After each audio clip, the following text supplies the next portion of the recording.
episode 2 of My Life, My Story. I'm your host, Joyce Ndongo. And if you're new here, you better subscribe, like, and watch it. And even go back to the previous video and watch episode 1 and know what it's all about. So My Life, My Story is where we get a guest who is going to tell us about their life and we can learn something from them.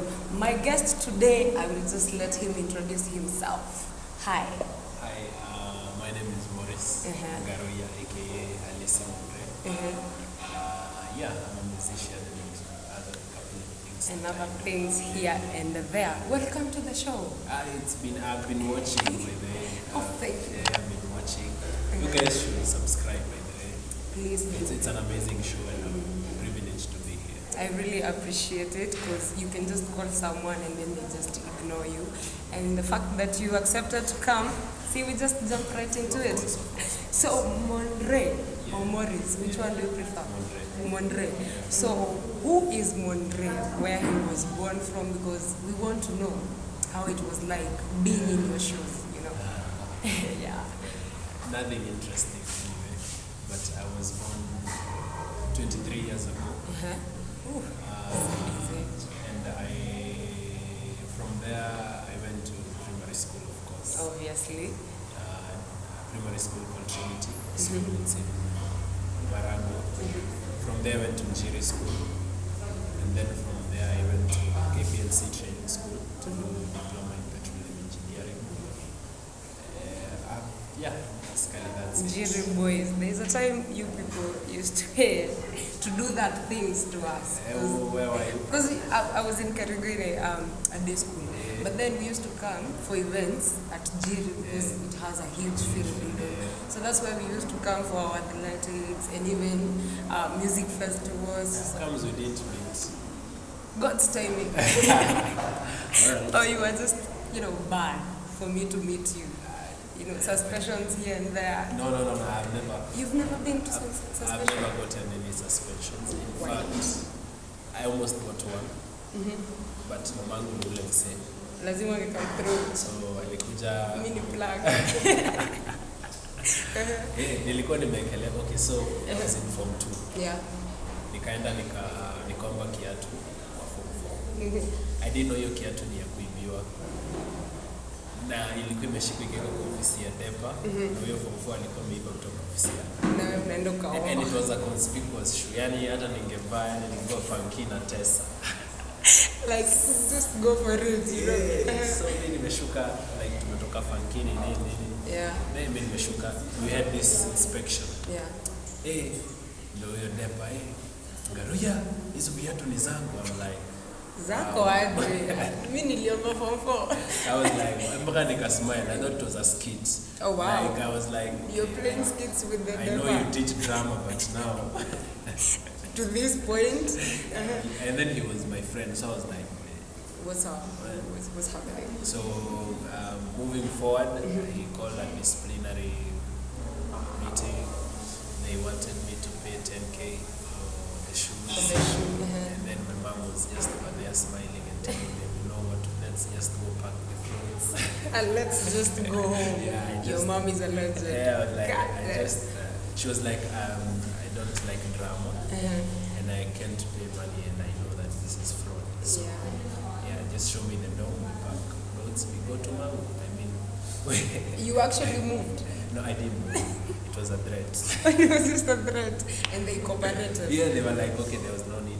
And that time I was a student leader then. Yeah, all my life I think I've been into leadership. Yeah, I think that's. I wish my mom was like that. Yeah. When I got a suspension, my mom told me, if you want to get married, just say. Because these dramas that you're doing in school, I don't want them. But the story is not about me. So in primary school, how was it like? Were you a bad child? Primary was actually very interesting. Yeah. I started schooling when I was 2 years. 2 years, you were that eager. My dad was the deputy principal of that school, so when my mom was going to job, when I was like 1 year, my dad started carrying me to school. Yeah. So when I was 2 years, I was like, I could read, I was speaking English, so my dad was like, this is a waste of time, just sat tunangoja 1 year, afike 3 years and then sasa. So that's how I started my schooling all the way a lot of ups and downs though. Yeah. Then my dad, my own dad, aliwahi nipiga akaniambia niende mzazi. The irony. Go get your parents. I was like, which parent? I was like, don't call me dad at this point. Go get your parents. Wow. Kwani ulikuwa umefanya nini? So he was on duty. Yeah. Mimi nimebaki class. I was in class 4. So I had this fetish ya mirrors when I was in school. So nilikuwa tu hapo na kamera kangu. Sasa kwenye nilikuwa nimekaa ni kwa dirisha. So I just saw my dad walking through the mirror. Ulikuwa unawatagia hapo. Like mimi nilikuwa tunajibamba. And then sasa mimi naona to this image coming akona kiboko. Siwezi achilia hiyo mirror. Just so come. Just got me. Flogged the hell out of me. Chased me away and told me to come in the morning with my parents. Which you're wondering which part. So in the morning we had to come with his wife. Now they're having a conversation about exactly. about their son, but then he's not my son because I'm supposed to be the teacher. Yeah. Wow. So my dad has some split personalities. Yeah.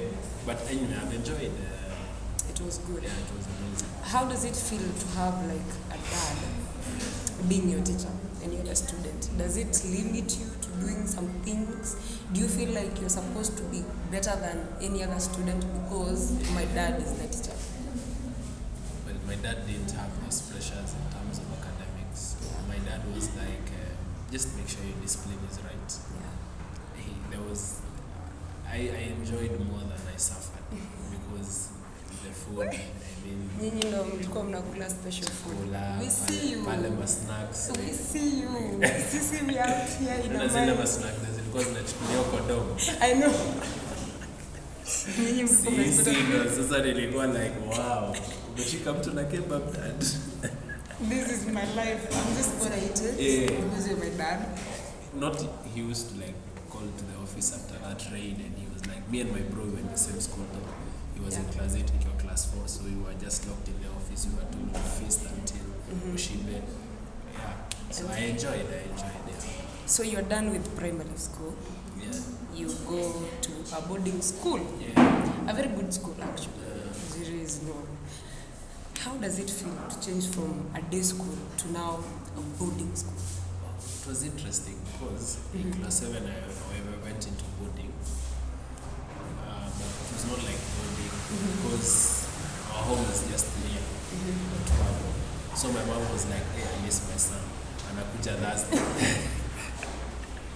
Wow. Ananichukua. Friday na report saa 3. Wow. And then ananikujia Friday saa 9. And then nakuja Monday saa 4. Someone sounds like a last born. Tell me I'm not wrong. Guys, Jesus. No, I'm a second born. You're not the last born? No. Out here getting last born treatments? Because how dare my mom come for you and you're not the last born? I was named after her dad. So oh, that's why. That's where the love comes in. So she has never like, even when I'm in the wrong, even in public, she has never like talked about ati kusema ni ukweli. She will defend the hell out of me and then beat the hell out of me nyumbani.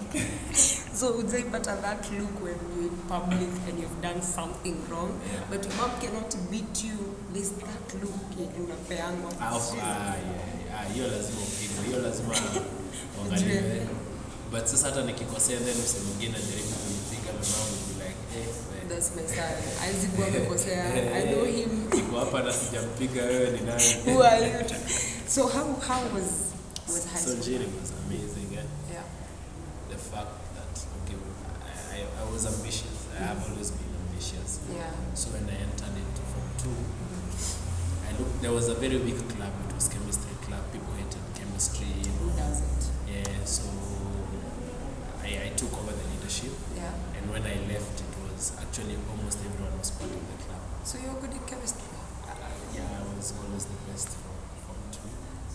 But the part of running the club which was very interesting because it has really given me lessons that I use today. Yeah, just finding a club of 8 people and leaving it at 1,000 actually. It's an achievement. Yeah, and it was one of my worst moments, like resigning. I was like, oh my God. Nataka kurudia all shule. this money. When I was in high school, I was balling like fuck. Serious? Yeah, because I used to do like trips. And because now nilikuwa nimetengeneza like quote and quote, the club was the only club that was donating money to the kitty students who are needy. Yeah. So I had that soft spot. So I used to be given the bus every now and then. Then you were just a baller. Yeah, so nikipewa bus and then trip ni 7 so I mean That's for what one you get. nataka kuenda wananipea 14 so mimi nakata. Huwezi kataa. So which is the biggest lesson you've learned in high school? Like that one you're like, this was in high school. I learned what? Yeah, I learned the ability to spot someone. Yeah. You know, like to identify someone with potential. Yeah. Because I was identified. Actually, the person who made me the chairman of the club was my class teacher. Yeah. And he was like, I see something. I don't know why. I don't know why I'm saying this, but I see something in you. And whatever you have in mind, just share. We can work on it. So I think that was the greatest lesson. The spotting. Yeah, the spotting. Now you're done with high school. You've scored what you scored, unless you want to tell us what you scored. Of course not. You've But scored. I scored a B plus. Yeah. You scored a B plus. Wow, congratulations. With a B plus in English. Some of us tulicheza. So you've scored what you've scored. Yeah. You've gotten out of school. Now you're out of high school. Were you still under the management of the parent? Ama, this is life. This is me and life. My parents have never let me go. I told you should be a last one. Yeah, they have never let me go. You should be. But it was interesting Yeah. because when I was in Form 3, I started singing. And it was very bad. Like, my dad used to be like, concentrate on your studies. I mean, when I failed, atasema, hey, nijuu unaimba. your songs. Nijuu unaimba, acha kuimba. The time you're spending on Ungekuwa na memorize nyimbo, ungekuwa na memorize River and the Source hivyo. I know. So we used to get into running. Yeah. So wakati nilimaliza high school, I decided to, fully like I want this shit. And yeah, we brushed off with my parents for quite a long time. And then I like nilimaliza November. And then January, because they were like, umse akikaa huku venye anaimba atapotea. And then I used to like do gengeton and stuff. Yeah. So they were like, hey, maybe tu tunasikia huku nje, you need to go to school. Yeah. So I went to school out of the need to get me out of the house. Yeah. So I went and did a bit of my petroleum engineering, which I have never used until Until today. Yeah. But that's a story for another day. Definitely. When did you write? You said you're an artist. Yeah. When did you write your first song that you completed? There's writing a song, right? Just the first Complete. part, like a complete song. Complete was in Form 2. Yeah. So in Form 2, I used to have like I didn't have that. Okay, I used to be a rapper, but I was writing books, choruses here and there. And then I had a friend who had like an amazing voice. His name is Warren. So he was like, I have a challenge with writing songs. So I was like, okay, let's try something. So that was my first time to write a song from top to Bottom. yeah, and it went to regionals. Wow. Yeah, in the talent show. So yeah, that was my first. Congratulations. How many songs have you written so far? I think I don't count, but I go to 3 studios. Yeah. And yesterday I was being told we have like 15 songs. There's somewhere around 15 songs that are released. There's a studio. I just when I'm free, I just go do my thing. Yeah. So I think they are over 100 right now. I think so. Wow, that's amazing. Yeah, adding on to songs I write to other people. You write songs to other people? Yeah, I write songs for other people. Write me a song. Okay. We should hit the studio. Definitely. So, when did you realize this is what I want? I don't want the diploma I did. Music is what I want to dedicate my life to. COVID told you, you know what? Yeah, COVID was like very interesting because the president closed down the country. Yeah. So there were no like the companies were closing down. That was the time I just finished. I was looking to get an internship. Yeah. There was this promise, you know what, we'll place you outside country and stuff. Because then we were 18 of us who have done petroleum geoscience engineering in the country. Yeah. So there was this like hype around it, you know, you guys, we're gonna take it to, you know, all these cool places. So when the president locked the country down, Like, wow. I was like, yeah, so this is real. Yeah. But it also opened another opportunity. It reminded me of my high school days. Yeah. It reminded me of my leadership qualities. And that's how I funded my own foundation due to COVID. Yeah, so one day I was watching the TV and I was seeing youths in France giving food to the elderly. And I was like, okay, I think Marago it's possible, considering that there is a slum that while they do this sex thing, so they go to Thika. So Thika was closed.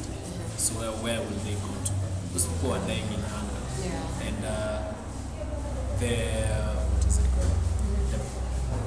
The pastors, everyone was not ready to have a conversation of, you know what, let's go help those people. Yeah. They were like, yo, we are giving food, you know, to fancy places where good pictures can come through. Yeah. So that really like inspired me. I had a meeting with my friends then, 18 of us, and we said, you know, we don't know what's gonna happen. We don't know, like we have no food, we have nothing, but we have a dream. So yeah, I went approached my mentor. He was the DO then, big up to him. So the first time I went, he listened to me and he was like, you know, kijana hizo vitu zenye unaongea.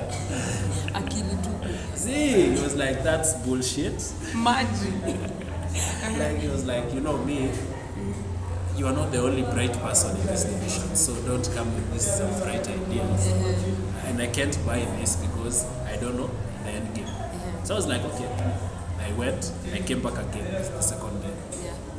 I told him the same thing. And I told him, I am open to you chasing me away. Yeah. Yeah.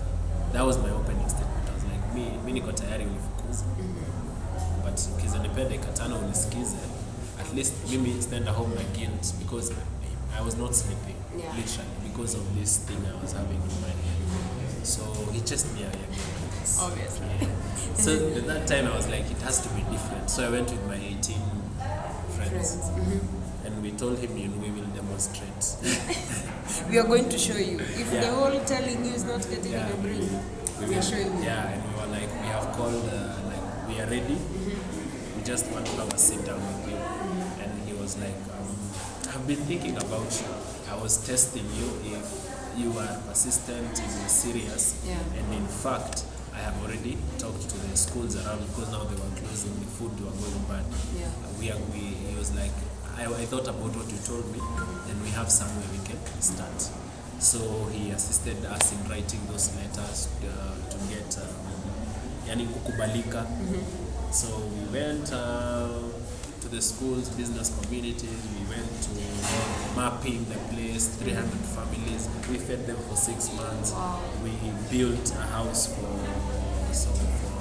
a family that had 2 disabled children. Yeah, so yeah. Wow, that is amazing. Now sasa naona mzazi akiniambia, "Kosho unatumianga akili." I get where that comes from. There are people who are using brains here. And something I've learned from that is that, first of all, you have to be resilient. Because after the first push, you would have just decided, you know what, wacha ikae.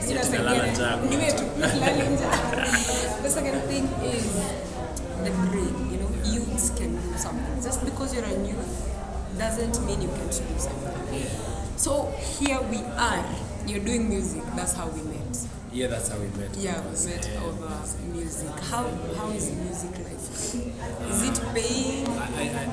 When I was doing this leadership, I was in a situation and you're like, okay, the direction inanipeleka politics, you know, but at the same time organization. So I had quit music for around 2 years. Yeah. But a very interesting thing happened. 6 months before I joined music fully, my my big bro is the one who taught me music actually. He's a rapper, he's an amazing like melodies and stuff. So my big bro is like, I'm having these ideas and I just want us to like have, like every day we record something new, we brush our, and To have that skill, like every day you try to sharpen our skill. It was not even about releasing music. So yeah, every day for 6 months we were recording a song, 180 songs, back to back. And then that's when now I was like, there is a reason God gave me this, and I want to do it. But now I had to do it differently. Sasa huwezi enda kubishana akina Harmonize, akina Otile, akina sijui nani. So I decided to get into the climate change space, express my music in that direction. And it has been good. Nimesikiza your songs and they are doing good. Oh, yeah, they're doing good on YouTube. I love the way you come, because by the time tulikuwa tunakutana, you had not gone that far. Now looking back, I'm like, wow. Progress. Now I'm proud. So we're almost done with our interview. But there's something I want you to tell me. Like, siezi acha uende, because you're a youth. And the whole point of this interview is that somebody else can know they're who are going through whatever you're going through, and they have come out victorious. So what can you tell somebody out there? A youth out there? Yeah, first of all is to identify that before you were born, the world existed and there were systems that were there. So when you come and fit in the systems that are existing, you will just be a normal human being, and you will be controlled by factors that are beyond you, like external factors. So what I like to tell the people is that make sure you are in control. Like usiangalia IG kumbe usiangalia yani mse bishte yako amefanya sijui nini, unapata hype, unakuwa depressed and stuff.